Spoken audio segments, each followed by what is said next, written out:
مرحبا حبايبي من قناة مارسيليا المنوعة، رجعت وياكم فيديو جديد ووصفة جديدة. اليوم وصفتنا العروق المصلاوية بس على طريقتي شلون أني أسويها، كلش طيبة كلش روعة وبخطوات كلش سهلة ومكونات راح تشوفوها. يلا سوا خلي أشوفكم المكونات. طبعا لحم مفروم قد يكون مدهن أطيب، بصل كرفس فلفل أخضر وطماطة إذا تريدون علب المقطعة، وبرغل ناعم مال تبولة وجريش مال كوبا. طبعا بالبداية راح أحضر البرغل الناعم، راح أستعمل قلاص ونص من برغل الناعم، ونفس القلاص راح أخلي قلاص جريش أو يعني جريش الكبة. طبعا هذا برغل ناعم مال تبولة استعملت، وهذا جريش الكبة قلاص. هسه حبايبي راح نغسل البرغل والجريش بقلاص ماي، أنظفه كل زين، وهسه هذا الماي الزايد راح يعني أزته أو أذبه وأخليه حتى يعني يشرب البرغل الماي، البرغل والجريش. هسه راح أجيب البصل مالتي وأثرمه كلش ناعم، ونفس الشي راح أسوي للكرفس والفلفل الأخضر. طبعا حبايبي إذا تحبون عندكم طماطة تكون كلش حمرة ومستوية هم قطعوها، إذا فريش أطيب، بس أنا استعملت يعني الطماطة تجي قطع بالعلب، بس هم طلعت كلش طيبة. طبعا هذا فلفل بارد، بس إذا تحبون تخلون حدادية فلفل حار بكيفكم حسب الرغبة.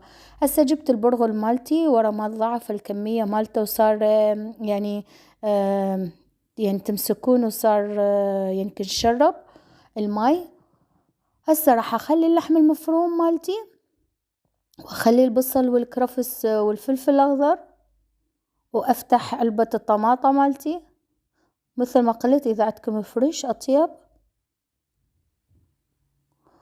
وهسه حبايبي راح أجيب يعني شوف الطماطة شقد تكون الطماطة حمرة ومستوية، شقد تكون بالوصفة كلش طيبة. هسه حبايبي راح أجيب زيت، أخلي زيت. طبعا إذا اللحم مالتكم مدهن تخلون ليا ما تحتاجون للزيت، بس أنا اللحم مالتي مو كثير مدهن، راح أخلي معلقتين أكل يعني معجون طماطة، وأخلي شوية من محمرة لأن هاي حادة. إذا أنتم تحبون الحدادية زيدوا أكثر. هسه حبايبي أكو هاي تجي خضرة مال زلطة خليت، وخليت شوية ملح. هسه يعني نتبل ثوم مطحون، كاري وفلفل أحمر، وهسه أهم شي الفلفل الأسود، وبس نبدي نعجن. أهم شي نعجنه كلش زين بحيث كل المكونات يعني تتجانس ويا بعضها. إذا تحبون تتركوه العجينة شوية وبعدين تخلوها بالفرن بكيفكم. أني طبعا علقت الفرن 200 درجة الحرارة، وجبت الصينية مالتي خليت زيت، وهسه أسويها يعني كلها بمستوى واحد، لا تكون لا رقيقة ولا كلش ثخينة، تكون وسط. أنا سويت نوعيتين، هاي الصينية، وهسه أجيب صينية أخلي عليها ورق الزبدة وأسويها مثل أقراص صغيرة، هم يكون الثخن مالتها متوسط. هسه حبايبي راح أجيب معجون طماطة، أخلي شوية زيت وشوية ماي وحتى أدهن الوجه مالتها. وهسه حبايبي خلصت، راح أخليها بالفرن. طبعا أخذت وياي أول 20 دقيقة 200 درجة حرارة، وبعدين خلوها 250، يعني تاخذ نص ساعة حبايبي.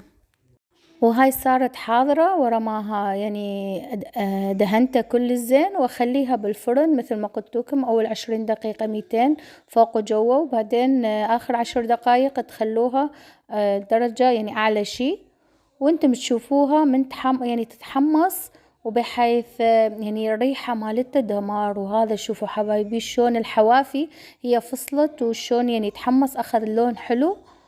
وبس هاي وصفتنا اليوم كلش طيبة، جربوها حبايبي. إذا أول مرة تشوفون قناتي اشتركوا بالقناة، وانتظروني بالوصفات الجاية والفيديوهات الجاية. باي حبايبي وألف عافية، كلش طيبة، جربوها.